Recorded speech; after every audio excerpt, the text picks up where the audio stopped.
I bet you didn't know these really strange facts. If you Google this number, it'll show you a whole bunch of heads in freezers. People who get goosebumps while listening to music have a special mental condition that causes them to have an emotional reaction to certain stimuli. Statistically, when a woman is murdered, it is most likely by a family member, a partner, or an ex-partner in your own home. A man that is murdered, it's usually done by an acquaintance or a stranger in a public place. In Japan, Microsoft experimented with a 4-day work week. They shut down their office every single Friday, and productivity increased by 40%. A man who was planning on taking his own life changed his mind at the last second. This caused a chain reaction of events, which killed 11 people and injured 177. He was sentenced to 11 consecutive life sentences. A lot of people asked how they could follow my personal Facebook. So here it is.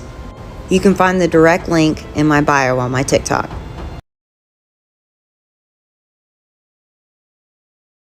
I bet you didn't know about Zombie Road, located just outside of St. Louis, Missouri.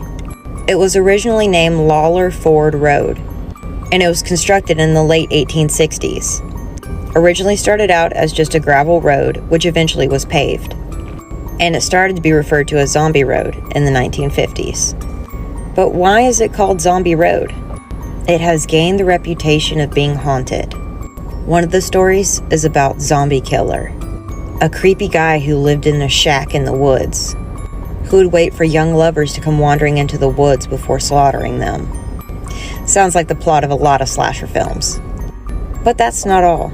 A lot of ghosts and apparitions have been seen there as well. Then there is the story of Miss Della McCallow. She was the wife of a local judge and ended up being hit by a train in 1876. She is the only recorded death of happening right around that area. So it's believed that Della is the famed ghost on Zombie Road. There are a lot of decaying homes around the area.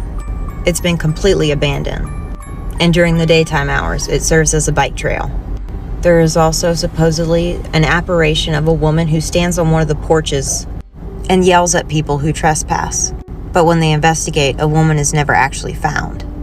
There is a ghost of a young boy who fell off a bluff alongside the river, and his body was never found. There is also a long history of Native American tribes in the area, and supposedly the area where Zombie Road is an old Native American burial ground. There have been a lot of reported sightings of Native American apparitions, and some of Confederate soldiers as well. Now, I'm sure tons of people want to go check this out for themselves, but unfortunately, to deter people from trespassing, every night on Zombie Road there is a heavy police presence, and they ticket everyone they find who is trespassing. And yes, even the ticket says Zombie Road.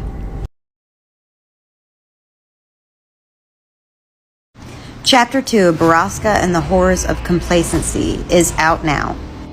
For those of you who don't know, this is from my podcast, where I cover true crime, creepypastas, all kinds of weird things.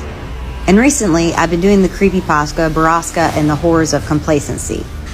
We've made it to Chapter 2 so far. In Chapter 1, it started out with the characters just being kids, and their discovery of Baraska, the Triple Tree, and the Skinned Men. Chapter 2 jumps a little bit into the future.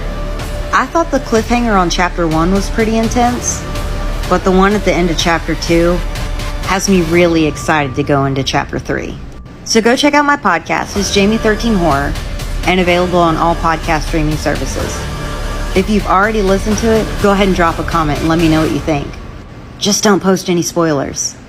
And for those of you who are asking, here's my personal Facebook, where you can give me a follow. Breaking news. Highland Park, Illinois. Today, a gunman placed himself on top of a roof during an Independence Parade. 6 people are confirmed dead, and over 30 are injured. A 22-year-old man who is a person of interest has been taken into custody. I won't say his name because who he is irrelevant. A high-powered rifle was recovered at the scene. The shooter positioned himself on top of a building and began firing into the crowd. 5 people died on the scene. 1 died later today in the hospital. People said at first when they heard the gunfire, they assumed it was fireworks. Then they started to see people running, bloody. A stampede of people running from the shooting site. The victims ranged from 8 years old to 85 years old. People on the scene said it looked like a battle zone. There have been 11 mass shootings already in the first 4 days of July, 3 of them occurring on the 4th of July, today. After this event, multiple surrounding cities called off their 4th of July events.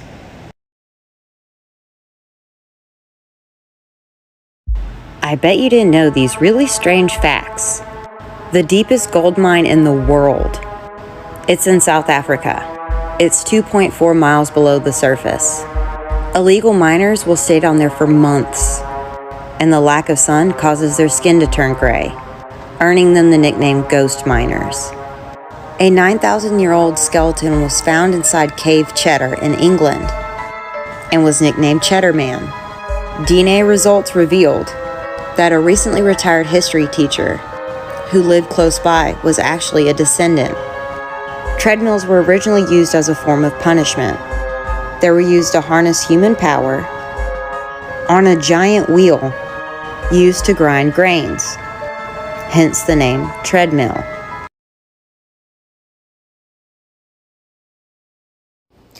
Does anybody know how to get verified on this app? Or on any app for that matter? Because I feel like I've tried everything. I mean, I've got my own website.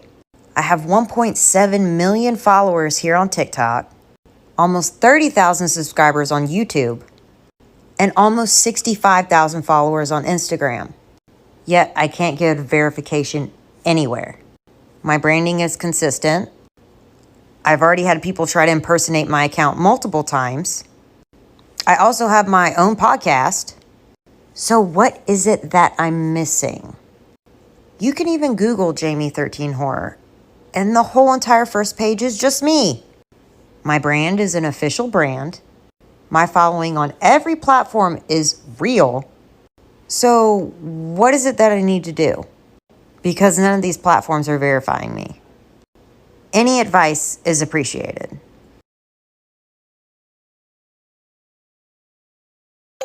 I bet you didn't know about the ancient city that emerged from the Tigris River. A group of German and Kurdish archaeologists have uncovered a 3,400-year-old Mitanni empire. And a pretty vicious drought is how they made the discovery. They emerged from the Mosul Reservoir after water levels drastically dropped because of a drought in Iraq. And they believe it is the center of the Mitanni Empire, which was about 1550 to 1350 BC. There have been no prior archaeological investigations, so they're trying to take advantage of the drought while they can, because once water levels rise again, the city will once again submerge. Archaeologists felt extreme pressure to excavate and document parts of the city, a large fortification with walls and towers, monuments and multi-story buildings. 5 different ceramic vessels have been discovered, with over 100 tablets inside. These tablets are made of clay and sealed inside of clay envelopes. Certain measures were put in place, like tight-fitting plastic covers, to try and preserve the city, because the water, of course, came back, and the city is once again submerged. But they're hoping with the next drought, they'll be able to get even more information. I bet you didn't know these really disgusting facts about fast food. Chicken nuggets actually don't contain that much chicken meat. They're mostly fat, bone, nerve, and connective tissue. Those are all blended together and form a nugget, and they're surprisingly really good. People assume that a salad is a healthier choice. In reality, fast food salads are actually pretty unhealthy. Like, they're worse for you than a Big Mac would be. They're usually double the amount of calories of a burger and contain a number of chemicals and additives. Researchers have discovered that trans fat is actually really bad for you. It's one of the main ingredients in fast food.